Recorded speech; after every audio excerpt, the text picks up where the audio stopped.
to my fourth recipe. I decided to add a recipe here.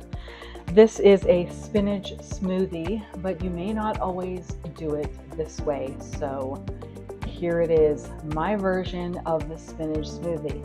Now, the reason why I love spinach is not because of its flavor, but because of its nutritional value.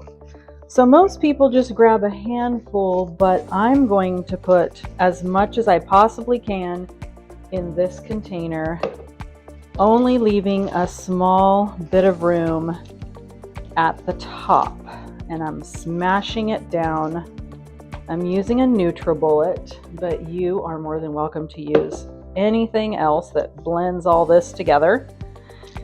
So you fill that up with spinach, then you put some frozen pineapple because you want the texture of like a smoothie.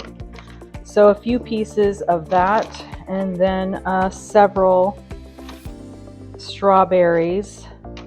That should be good. Then if you want to add protein to this, you can, but basically I'm doing the recipe that is the fastest.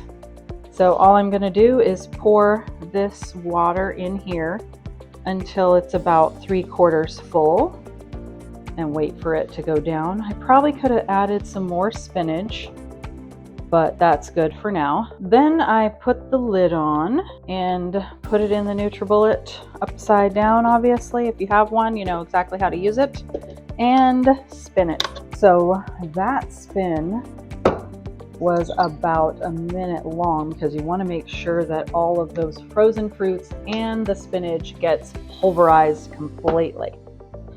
Then you find your favorite glass or two. This is probably going to take 1.5 tall glasses, but you can see the consistency is somewhat watery. That means I added too much water and not enough of the other stuff. So if you want it thicker, you will add more of that. Now for a taste, it's kind of bland, but it does have that touch of sweetness and palatability because spinach by itself is not good.